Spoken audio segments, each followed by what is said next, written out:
We are live at the Chris Allen record release party, and we're speaking with Chris Allen. How are you? How's it going? Fine. All right. Let's first of all. It's not a release party. Well, I'm sorry. It's a listening party. Yeah. It's a listening party. The release party will be. The release party is, like almost a week and a half. Wait, where is it? L.A. or New York? I'm gonna be in New York at the time. I was going to say. All right. Well, anyway. Come out. All right. I don't know what we're doing. It's during the American Idol finale. So I take it you won't be at the finale this year? I won't be at the first night. I might be at the second night. Oh, so you're going to fly back and be at the second night? All righty. I'm gonna be dead. You're going to be dead, but you'll be there. Okay. First of all, let's start with the title. Talk about the title.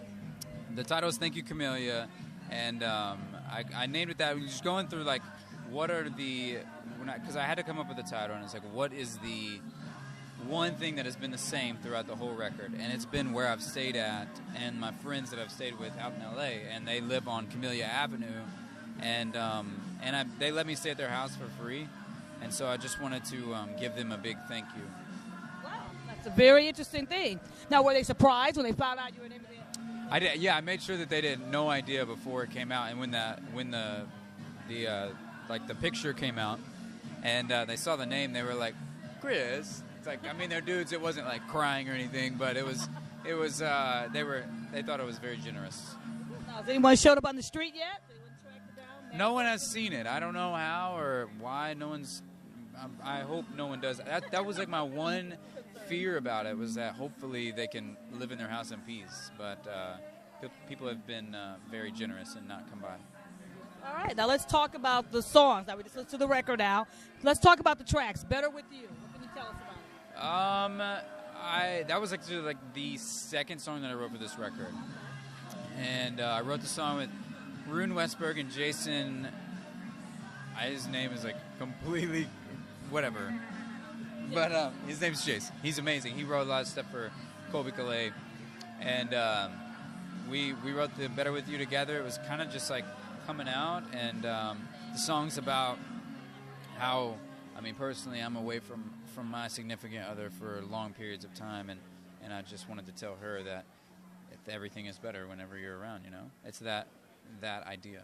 Well, cool. And then how about The Vision of Love? That's the big single. Yeah, the single's out, and The Vision of Love is about, I hope that people take from that song that as humans, as humanity or whatever, like I think that we need to realize that we can do the little things to make the world a better place. It's not, I mean, that's cheesy or whatever, but I feel like, and the song is to myself as well. Like I feel like sometimes I don't do the things that I should do, and I want it to kind of be that for other people. I want it to, listen. I mean, it doesn't take that much, and let's just live in peace and harmony. I mean, yes, again, that's cheesy, but there's nothing wrong with that. Nothing wrong with that. Now, how did you hook up with the songwriters? They've written some songs. I got hooked up with them just through management and through my label and stuff. You get put on these writing tours and kind of like writing sessions with other writers, and got hooked up with them. And it's so funny because you go into a songwriting session not knowing who these people are, and you're writing like a song. and it's been a learning process for me just to do that, because you have to pour out yourself, which wasn't the easiest thing for me at the beginning, but I feel like, and I think it shows on this record when the co-writing stuff has gotten so much better for me, and I've been able to kind of let loose, and it's like, this is what do you think about what I have to offer, And were you picturing this for the first single? I know that it was, because it happened really early on as well. It was one of those songs, and a lot of people were really excited about it. And I was like, "Listen, everybody, let's get everything produced first." And then, but after we got everything done, it was kind of still stuck out. And I think it's a good transition from the last record to this record, where things sound a little bit different. Subject matter is kind of the same, but I think it's a good motion from one to the next. Cool. Now, I'm really digging My Weakness. What can you tell us about that song?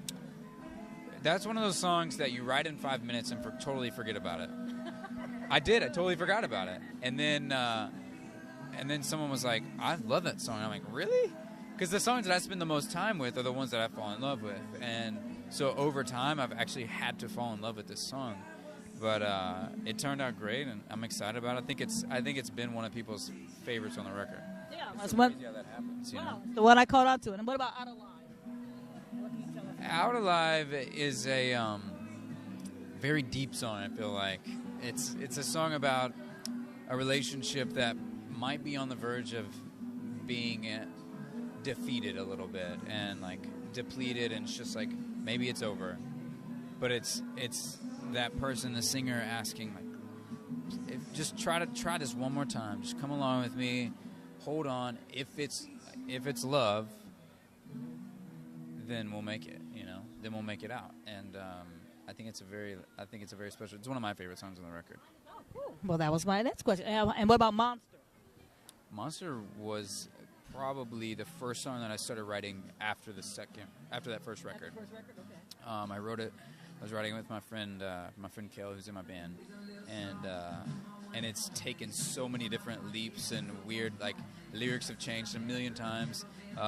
Perspective has changed. It's the weirdest thing. It really is. But the song has turned into something that's very cool.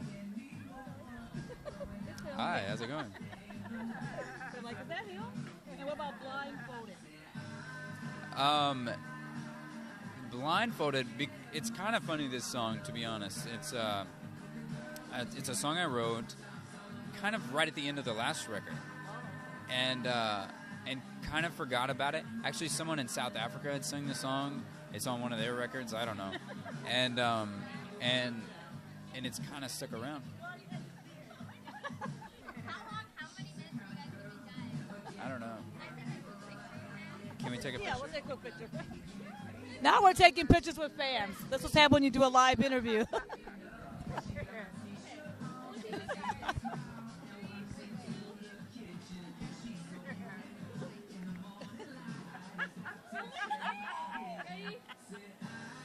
An idol wristband.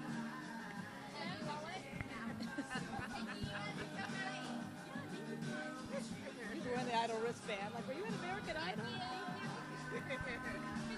Good night. So they're wearing their idol wristbands. I'm like, are we American Idol? Maybe they're camping out. That's funny. Alrighty. You never know Duty calls. when you're live at a thing. You know what I'm saying? Gotta get her to buy a record. Yeah. Did you tell her it was coming out? What's that? Did you tell her it was coming out? I didn't tell her. All right, we'll let her know. Told her. I'm so bad at that. Yeah, you gotta let her know. I'm terrible at Well, the. she recognizes it. She probably knows it's coming out. What's funny is, like, I saw you at the NARM event yesterday, and I met Brandy, Yeah.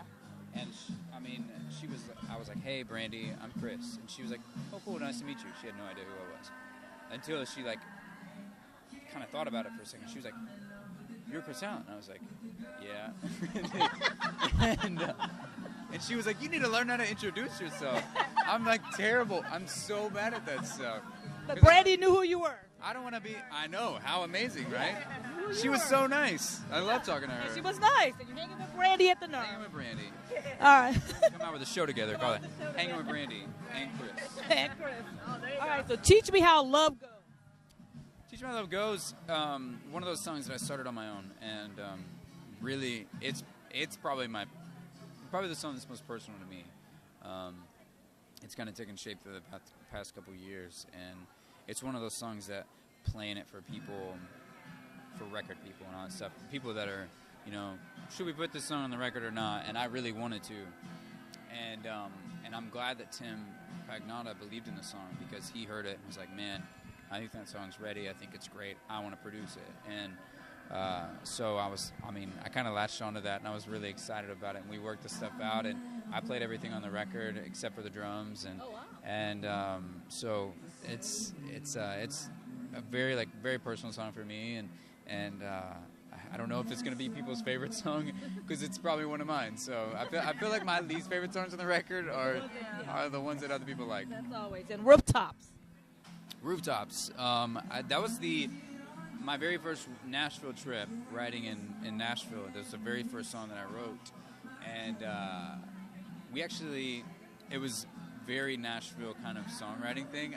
We were in the middle of nowhere, and one of the guys I'm writing with, his wife was like in the house or something, and she comes out and says, I think the dog has a possum in his mouth.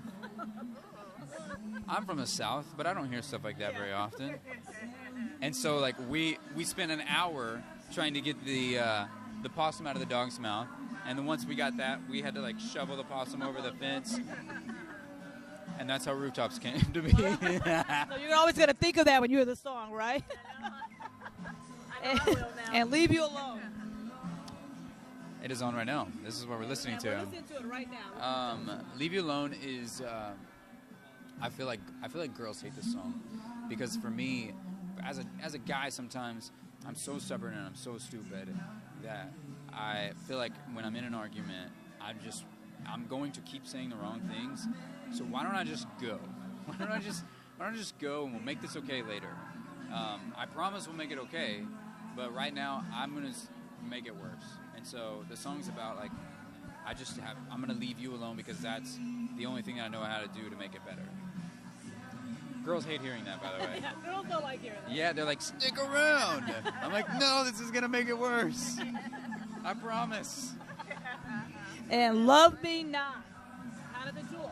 That's a duet. Featuring Nico. I did a duet with Miko, and I had the idea for the song, and I was writing with some friends of mine, Ryan and Nolan, and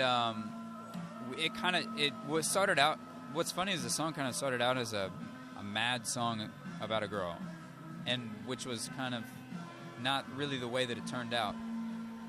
It kind of shaped itself into a lot of different things, and really, really, really liked this song, and we were looking for someone to sing on it.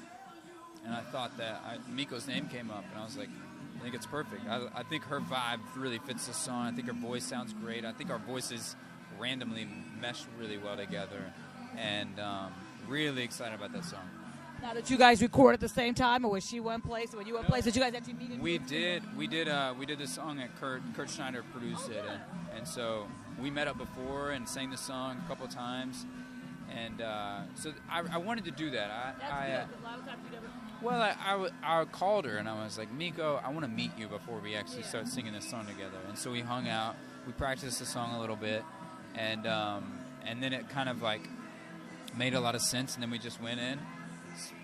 A couple hours, did some vocals for it, and it was great. Yeah. Wow. Now, do you think you'll be performing it together?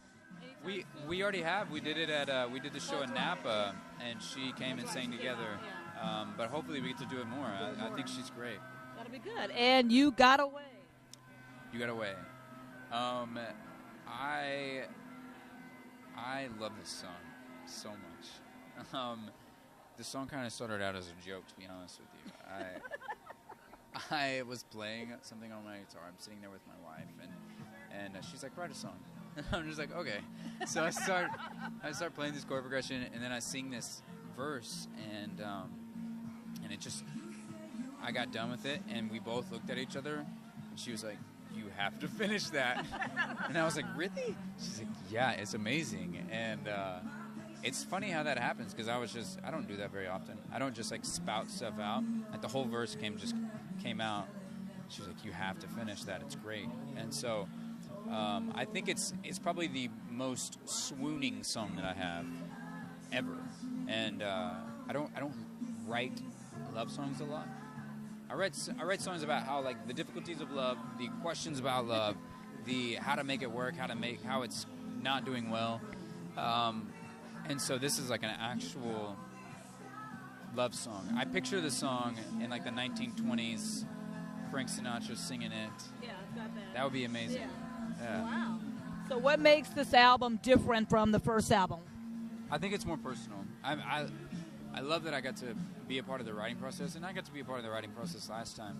But more than anything, I was a part of all the production stuff, and I was not able to do that last time. So it's cool to look at the liners booklet and see my name on all this stuff. Yeah. You know, like every song. I go play guitar on that. I played xylophone on that. I don't remember that. And, so it's even. I did some beatboxing on it. Like it was nice to be a part of that, and not even be a part of, just like have a lot of ideas, because I do musically. I feel like I have a lot of ideas, and I wanted that to be a big part of the record, and the songs are. I think they're more personal than the last record.